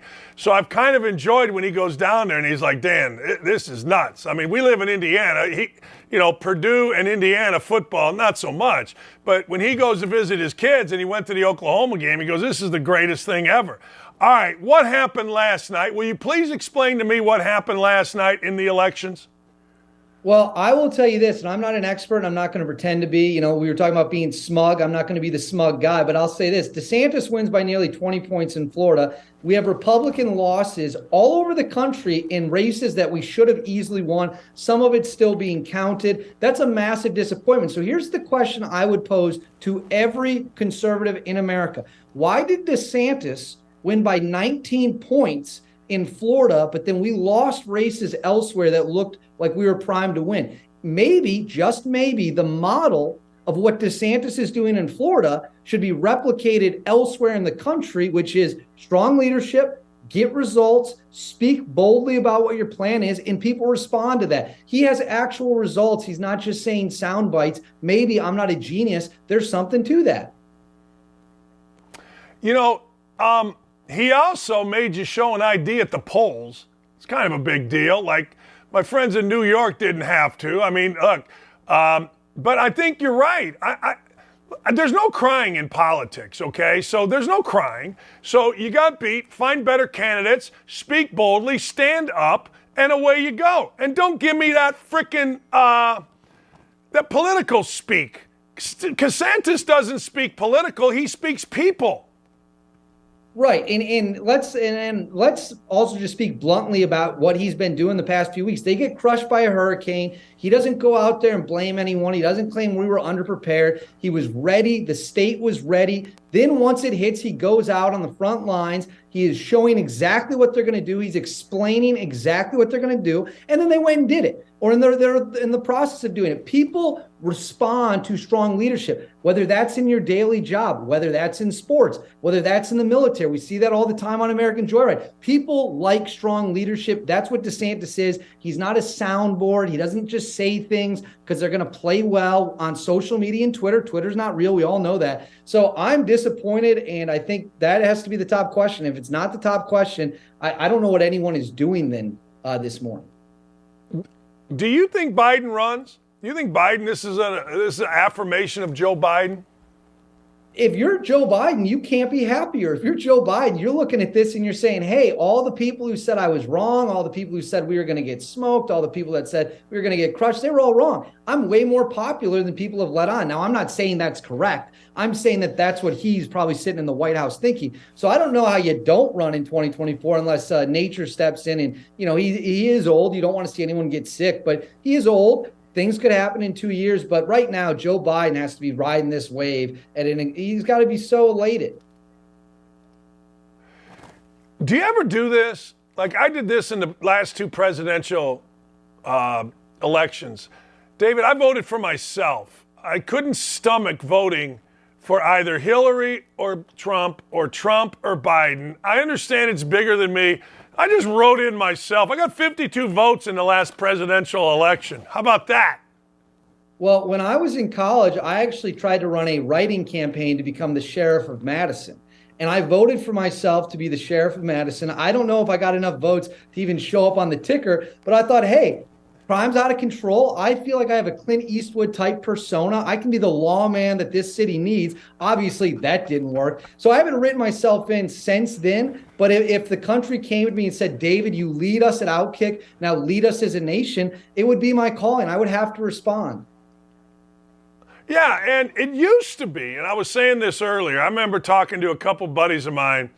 We were just, 30-something, and I'm coaching. I'm like, dude, you need to run for office, man. You're the kind. He goes, I had a DUI back in the day. It'll come out. I'll get crushed. Another guy said, my girlfriend had an abortion. Now it's like none of that matters anymore, right? Now it's like, hey, more the merrier. Well, there's certainly some truth to that. Look, Trump leaned into a lot of the things, that maybe would not have been popular years ago. Bill Clinton obviously changed things with Monica Lewinsky. You didn't really have those scandals with Obama or Bush. I think it all depends on how honest you are with people. If you don't run from it and you just say, yeah, that happened, so what? People might respond to that. It's when you start lying and you start making excuses, that's where everything starts to get shady, because people can smell that BS coming from a mile away. They want authenticity. Why is Mike Leach such a popular college football coach, even though he doesn't win national titles? Because he's honest. When he gets in front of the mic and he starts talking about fat little girlfriends, that's him just speaking from his heart. That's what people want to see, which is why I think it's been successful when people lean into it. I want to jump over to Mike Leach because Mike Leach is interesting. Get on the right side of the media. I've not really, maybe you have, but the fat little girlfriends thing, for 99.99999% of guys like you or me or coaches or whatever, that would almost, you'd be in your dean's office going, all right, yeah, I screwed that up. Why? Mike Leach, we just say, it's Mike Leach, right? Charles Barkley, it's Charles Barkley. It's because they're authentic. It's because it's who they are, and they just keep doing it. They don't run for it. Mike Leach wouldn't apologize anyways, so there's no point in shaming him. And also, it's just funny. The year's 2022, comedy has been executed by the woke left. If you laugh at anything slightly edgy, you go to prison for life. That's what they want anyways. So that's why people love Mike Leach and Charles Barkley and figures of that nature, Clay Travis, because when they make jokes, they stand behind it. Like, this is comedy. It's meant to be funny. You got Mike Leach talking about Bigfoot. You got Mike Leach giving wedding advice, talking about fat little girlfriends. How can you not love this guy? He's reminding people it is okay to laugh. You should laugh. All right, I got to talk to you because I love Yellowstone. What's going on with you in Yellowstone? Well, I can now publicly say I have seen a chunk of the new season early. That's what happens when you're David Hookstead and you rub, you rub the hands, you grease the tracks, you get the deals done, you get early access. We have some cast interviews. First one is out with Cole Hauser. You can check it out on Outkick.com. Be out this afternoon on social media. We have 2 more cast interviews coming Thursday and Friday. I can tell you this without spoiling anything. People are going to be shocked and stunned by what they see in Yellowstone season 5. It is dark as hell, but it is fun. It is gritty, and it is a great show. It's not woke at all, believe it or not. It celebrates the family unit, celebrates land ownership, celebrates the Second Amendment. It's a bygone era, it's a lost era. That's why people love it. I have a Yellowstone cup right above my shoulder. That's how big of a fan I am. Yeah. My wife, I've watched every episode. My wife got tired of the daughter. She said, yeah, she's trying too hard. I'm like, look, you got to get over that. So we started it last night again. Cole Hauser's Rip, right? Yep. Ooh, what a character. That may be the best character on TV. Rip. It could be. It's certainly the most popular character on TV with women. My mom talks about him all the time. My sisters love him. It's almost like they don't think there's other characters in the show. Me, myself, I'm a bit of a Casey guy. He's this son. He's this gritty former Navy SEAL. I'm obviously not a Navy SEAL, but he's this outdoorsman. He's just got this, he's got this lurking sense of protection. I like Casey. Rip's a great character. Cole Hauser interview's a fun one. The one with Jamie later in the week's a good one too. So it's a great show. What are you doing if you're not watching Yellowstone? Oh, I don't know. We just got done watching The Watcher, a true story about a house in New York. That was unbelievable. White Lotus has caught my attention, but I can't wait. Seriously, I cannot wait. Jamie's the perfect guy. I hope Jamie isn't the character in person. I hope he isn't the character or like the character that he plays, kind of the Weasley guy. Just tell me he's not that way in real life. I've interviewed Wes Bentley many, many times. The guy could not be more gracious with his time, could not be a nicer person. He is super humble. The other guys that stick out on that show that are just incredible class acts are the guy who plays Casey, Luke Grimes, and then the woman, Kelsey, who plays Monica on the show. Both incredibly down-to-earth humans. They're all nice people. But, the guy who plays Jamie, Wes Bentley, he's just like, if you met him on the street, you wouldn't even know he's an actor. He's like that down-to-earth. He's just a humble, goes about his business. He'll talk your ear off if you let him. He's a great dude. See, I like that. I am not letting you go without talking Wisconsin basketball. Wisconsin basketball opened up this week. They got to win. Yay, Rod, go fight, win. I feel like, and this is me, David, always been a basketball guy. October 15th, going back to high school, then through college, then coaching, was a national holiday. It was the first day of practice. Couldn't wait for October 15th. Everything's different now. Now that I'm a political pundit and an SEC expert, basketball starting has slipped through the cracks with me. I don't know one player on Wisconsin. Is Brad Davison still there? Tell me he's still there. No, Brad Davison graduated after 15 years in Madison. We're sad to see him go. But, Dan, I'll have you know, you're talking to a Wisconsin State champion right now. Okay, you're talking to a Wisconsin high school legend sitting right in front of you. Me, I average 0.7 points a game. So I know not just the high school ball in Wisconsin, the college ball as well. Here's what we got. We got Steven Crow, nice big 7-footer. We got Tyler Wall, nice big 6'9" forward. And we got Chucky Hepburn playing point guard. That's our team, those three. And then after that, we got a roster that you might expect to see at UW Whitewater. So the question is, are 3 good players, 3 all-conference caliber players, good enough to carry essentially a high-level D3 roster through the Big Ten? We're going to find out, but we got a good coach. Greg Gard's a good coach. We've got 3 guys who can score and make plays. I worry about how much support there is there. We have 0 depth. How many big white guys on the end of the bench? How many polar bear guys are there at the end of the bench? Well, that's a staple of Wisconsin basketball. 7-foot stiffs who can shoot threes and block shots, but if they try to dribble, they'll trip over their own feet and face plant. There's plenty of big white guys on the bench. That's what it's like at the high school level in Wisconsin. That's what it's like at the college level. And unless you're Frank Kaminsky, it usually doesn't go too well. Yeah, I wasn't big on Brian Butch. When I was coaching Indiana in 2008, he banks one in against us in Assembly Hall. Bad night all around. All right, last thing before I let you go. When you go, I'm going to go back to the Big Ten real quick because people may not realize this, and maybe it doesn't matter because whoever it's going to be, I guess people think is going to get their ass kicked by Michigan or Purdue. But basically, we've got a 3-team race, Wisconsin, Illinois, and Purdue, who plays Illinois this week. It's coming down to the wire in the least exciting division in Power 5 football. Yeah, so here's what needs to happen. We need Purdue and Michigan, both of them, to beat up on Brett Bielema's sorry behind down in Champaign, Illinois. And if Wisconsin wins out, and that happens, you'll see the Badgers play Ohio State or Michigan in the Big Ten title game. But this time, Paul Chris won't be running the show.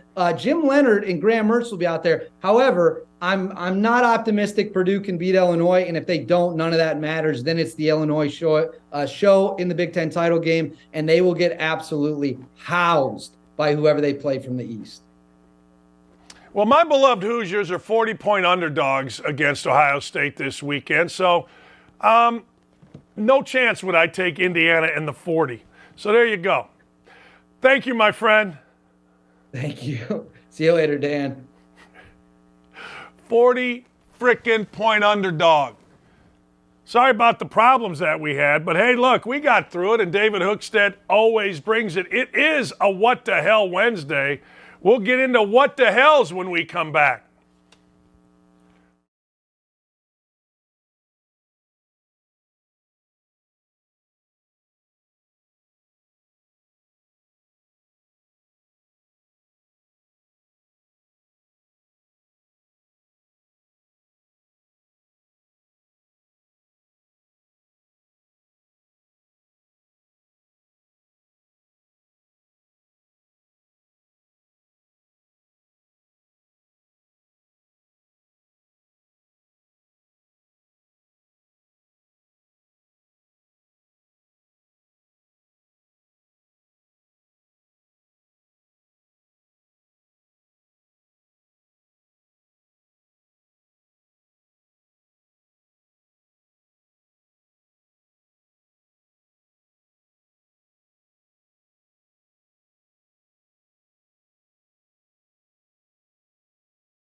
The biggest what the hell was John Fetterman winning yesterday. A dude that shows up in a hoodie and sweatpants beat the very dapper Dr. Oz in Pennsylvania. People voted for a man that doesn't know where he is, but what the hell? We got a president that doesn't know where he is. But hey, there's no crying, there's no crying at all. We're not crying in politics. You move along, you do better.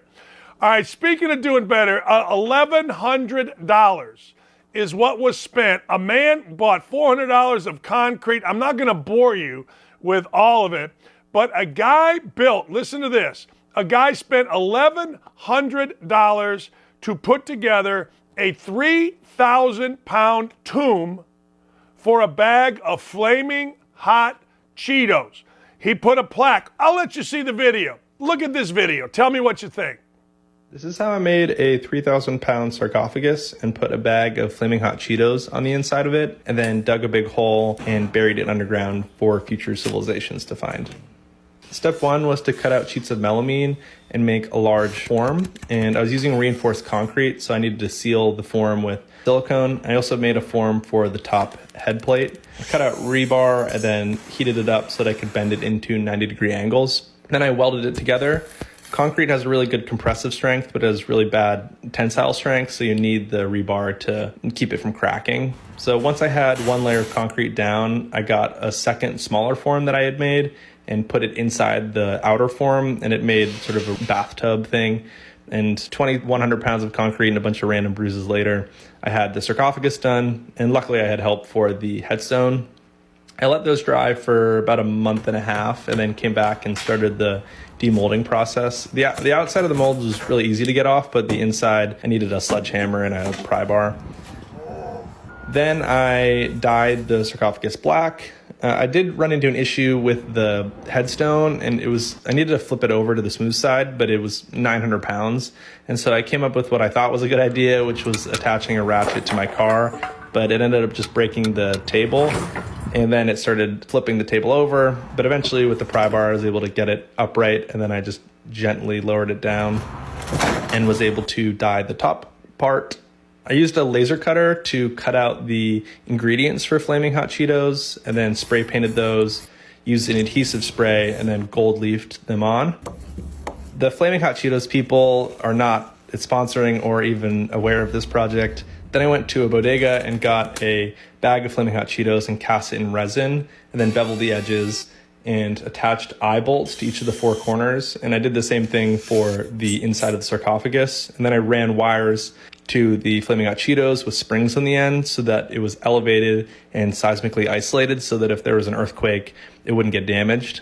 Then I took a 10-watt diode laser and tried to burn off all the germs from inside the sarcophagus. Then lowered the top plate on and hermetically sealed it. Once that was done, I started digging a really big hole. 4 hours in, I took a grape brake and sharpened the tip of the pickaxe, but I had to move the grapes because they were getting sparks on them. The first day, I did about 7 hours of digging, and then on the second day, the landowners asked if I wanted help with the tractor, and I said absolutely. And after the hole was dug, we loaded it up onto a trailer and drove it out to the burial site, and the tractor brought it the last little way. When we were offloading it, the sarcophagus rolled prematurely down and got stuck.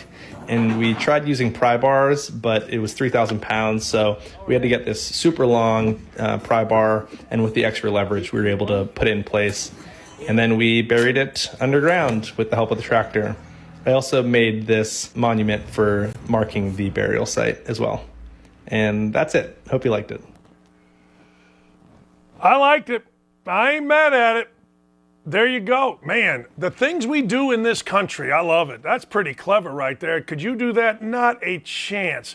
If I were going to go bury a bag of Cheetos, I would walk outside, take a shovel, take 3 scoops, shoop, shoop, shoop, put the Cheetos in, put it back, and we'll see what happens. My guess is you don't have to do all of those things to keep Cheetos fresh over the course of the next 2,000 years, but I could be wrong. I digress. All right. Police were called to a North Carolina barbecue restaurant because, well, frankly, there was pink meat. She did not like her barbecue pink. She called because there was pink meat. Clyde Cooper's Barbecue in Raleigh, a customer named Annie Cook became upset. The barbecue in her order was pink. She told the owner that Cook returned about 10 minutes after picking up her order and said it wasn't done. I said, "Oh, honey, that is the pink from the smoke." I said, "Honey, it's done." She couldn't comprehend it. She said nearby customers tried to explain to the lady cook that it's supposed to look pink and that even if it were cooked more, it would still be pink. It's ridiculous. We're an old established institution, which they are. I know this barbecue place in Raleigh. We know what we're doing. They offered her a piece of chicken. She told local news that she was not served anything else, given a refund. Then she called the cops. She called the cops after leaving the restaurant because she believed Holt was dismissive of her concerns, just the way I felt. That's the reason I called the cops. I couldn't get my money back and I couldn't get a different plate. Here's a transcript. Hey, I'd ordered some food from there and the barbecue's pink. I asked for either for them to cook it some more or exchange my order. They were saying the meat's supposed to be pink. I asked for them to change my order. They said they're not giving me my money back and they're not going to take out trade. It's unbelievable. It is legitimately unbelievable that this is what we do, as I say, in this country. We're mad because our barbecue meat is pink. Okay, if you don't understand and you still don't understand, great, don't call the cops. No? No. A California man with a passion for hot peppers earned his latest Guinness World Book of Records for the fastest time eating Reaper chilies. 10 Carolina Reaper chilies in 33.5 seconds. They are the hottest peppers in the world. Now, I got to tell you, if you've never had hot peppers that are really hot, like stupid, it's one of the worst feelings in the world if you have. Nothing gets rid of it. I went with bread. Look at this. Look at these guys.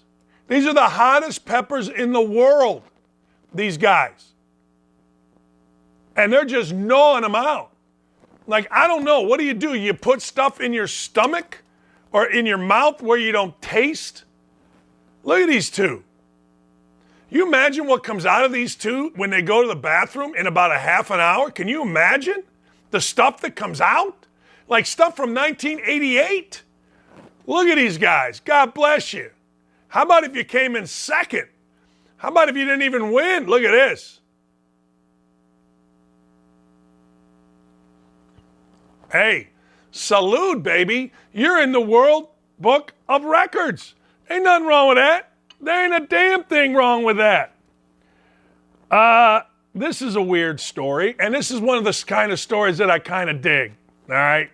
I dig them lest they happen to me, but a nurse is accused of amputating a man's foot for her family's taxidermy shop. And you're going to say to me, Dan, why do you like, or why you just said you like these stories? Because I don't think people are quite crazy enough. Mary Kay Brown wanted a sign next to her family's taxidermy shop, so they had a foot that had been amputated. And guess what? She decided that she's going to keep this amputated foot for her taxidermy. She's going to do what you do, I guess, with animals with a human foot. So they chop off your foot. Yeah, I don't know where your foot goes. Like, where do feet go? Hey, man, come here. Got to show you something. I just got a stuffed foot over here. I love the fact that people are completely out of their mind. I mean, insane. All right? This is even a better story. My brother back in the day bit a dog that bit him. Now, I want you to think about that. So a dog bites my brother, and my brother says, screw you, Pooch. I'm going to bite you right back. Well, guess what? You're seeing it right there. Kid bites snake, and he kills it. This is in India. Kid says, yeah, you bite me, I bite you. That's right. So a cobra, this kid named Deepak was playing in his backyard. He got attacked by an adult cobra. The snake wound itself around his arm and sank its fangs into Deepak. He tried to get the snake out of there. He bit it back. He bit it back, and somehow it killed it. A new study released last month said that 85% of deadly snake bites recorded in 2019 happened in India. So this 8-year-old boy says, nay, nay. This 8-year-old boy says this ain't happening. So he was fighting through the pain. He shook his arm, couldn't release the reptile, at which point he decided to give the attacking cobra a taste of its own medicine. Sank his own teeth. He said, screw you. So next thing you know, he bites it. The cobra's dead. I don't know how the cobra died. I'm looking here, and it doesn't say. Apparently, the venom from the cobra didn't get into Deepak, but apparently the venom from Deepak got into the cobra. You go, Deepak. Girls in India, don't let them nibble on your ear when they get older. You don't know what's in those teeth of Deepak. He's tough enough with his fangs to kill a cobra. He's my new hero. Go, Deepak, go.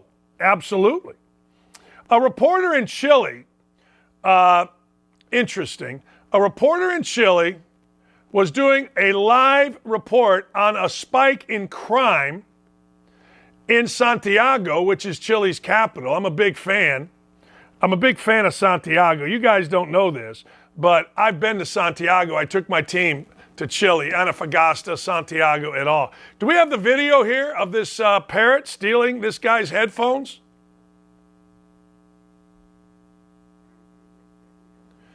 We got to find it. We got to put it back up. But I'm telling you, so dude's sitting there doing a live report. Now in Chicago, the live report shows guys coming up behind the reporter with guns. Difference here is in Chile, a parrot is going to jump this guy, steal his ear pods. Let's show it. Here we go. Lamentablemente esta situación de los robos, evidentemente la sensación con la que está generándose este tipo de cosas acá ha complicado un poco la seguridad del sector y también de lo que hoy en día se puede considerar. Sí, y evidentemente hay una situación complicada que tiene que ver con lo que ocurre acá en la comuna de La Reina. Poder obviamente tener algunas medidas o contrarrestar lo que vaya sucediendo con alguna situación de carácter. What the hell, Wednesday? Yeah. No, it's good. All right. I don't understand how anybody could possibly be on a jury that gave this idiot only 7 years in prison, a 27-year-old man violently, and you're going to see it here in a minute. I think are we going to show it? It's horrible. Sucker punches a 12-year-old. Watch this.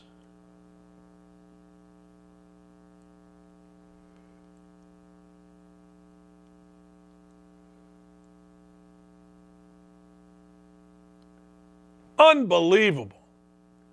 I mean, could you be a bigger coward? I don't think you could be. I honestly don't think you could be a bigger coward than to do what you just did right there. That's a hate crime, obviously. But a guy got 7 years for that. The guy should get life. Look at the kid's just on the sidewalk hanging out. He's dancing. He's not bothering nobody. And next thing you know, this coward comes up and smacks him. 7 years, my backside. Give him life. He can't be in public. That's a hate crime. You say whatever you'd like. That's a freaking hate crime. All right, who's the woke-a-dope? We got lots to choose from today. I'm sorry. We should have showed it again. That's awesome. I saw this earlier. That's absolutely right. This is a store that doesn't want you to work there. This is a store that's saying, screw you. Got to be 18 years old with 20 years of service. I am going to go out on a limb, and I'm going to say, that ain't, it's either not real or they just don't want you to work there and they're trying to get some attention. I ain't mad at it. I am not mad at that even a little bit. Good for them. All right, ladies and gentlemen, here's the deal. We don't want freedom in our country. We don't want freedom. You got, apparently, last night's voting, when inflation is the highest it's ever been, borders are wide open, every city that you live in has things like this idiot who walks up and punches someone, crime is out of control. We don't want freedom. We want government. We want government, and more government. We don't want freedom. Why would you want freedom? I mean, freedom, I don't know. Freedom irritates us, apparently. Freedom means we got to go to work. Freedom means we can't just be given things. Freedom means we got to play by a set of rules. Yes, I know that sounds contradictory, but there are rules to freedom. Look, I can sit in mommy's basement. I can make thousands of dollars doing nothing. We don't want freedom. Hell no. And it makes me sad. Look, there's no crying in politics. Get better candidates. Get candidates that speak clearly to the American people. Put people in office of integrity. I would argue that there are very few people in any office in the country that have any type of integrity. I don't know what you feel about Ron DeSantis, but Ron DeSantis said, look, we're not going to have any election fraud, and he put a plan into place. We are going to be very clear about our response, as David Hookstead said, to hurricanes. We're going to be very clear in our response to the woke culture, very clear in our response to shutting things down unnecessarily. We're actually going to follow science. Ron DeSantis did that. So now it's time to let, if you're a Republican, Ron DeSantis lead the way, and it's time for Trump to get out of the way. It really is. Look, we've all had enough of the nonsense that Trump spews. When Trump first started, he was interesting on Twitter. He was fascinating. He seemed like he spoke in terms that we could all understand. Now it's just anger. Now it's just divisiveness. If the Republicans are going to make any move, and they had some small ripples last night, it wasn't a wave, it wasn't a tsunami, but they had a ripple. And oh, by the way, I told you, including you, Clay Travis and others, this wasn't going to be a tsunami. Never underestimate your opponent. Never underestimate the Democratic Party's ability to win elections. This is a party that has been cheating cities out of wealth for years, cheating people in cities out of an opportunity for years to line their own pockets. I don't care whether it's Gary, Indiana, New York City, Chicago, or here in Indianapolis. And they stay in office. Period.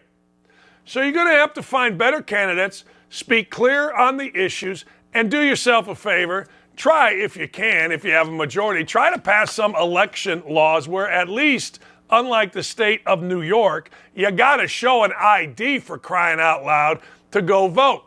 In the state of Indiana, over here at St. Simon's Church, I literally took me 2 minutes. I walked in, showed my ID, the gentleman ran it, gave me my little thing. I went over, I voted for things I knew, didn't vote for things that I didn't know, got in a little bit of line to put my thing in the little counter there. Now, there was a big idiot standing there being loud who was apparently a worker, and I wasn't going to show him anything until he left. Thankfully, he did.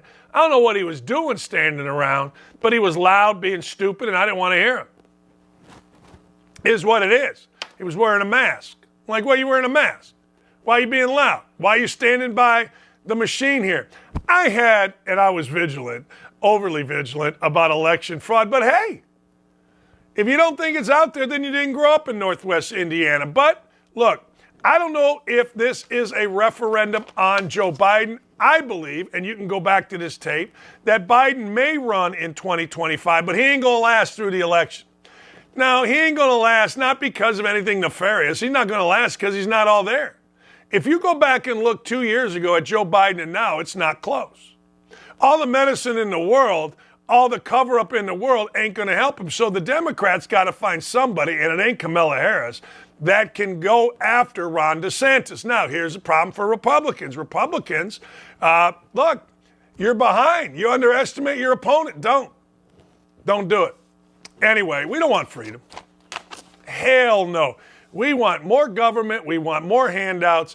And we want life to be, I don't have to work. I can sit down here and I'm going to get, based on whatever, the same job by doing nothing as I would if I actually worked for it. Thankfully, there are a lot of people in this country that still like to go to work. As for me, I got to tell you, love what I do, love the homestead. I told my wife, Lee, you know what I'm doing today? Win or lose, I'm blowing leaves. I'm going to blow leaves. Hope everybody has a wonderful, wonderful day. Dylan, I know you and Ryan and Corey and everybody worked like crazy to get this thing up and running with David Hookstead. Thank you to him. Erin Perrine, thank you to her. Erin, as always, thank you for your diligence on making this show the go-to spot in the morning for real discussion on whatever topic you want to really discuss. Thanks, everybody. I will be on from noon to 3. Last thing, today's the day, baby. Ligonier, Indiana. That's right, Ligonier, Indiana. up I-69, a little bit north of Fort Wayne. My buddy Brian Shear got $5,000, actually more. We got a bunch of bikes through Dakich Cycles for the city, and we're giving away a bunch of bikes, 2 kids, today. Lee and I are driving up, and we can't wait. Enjoy your day, ladies and gentlemen. Baker Mayfield possibly out of Cleveland.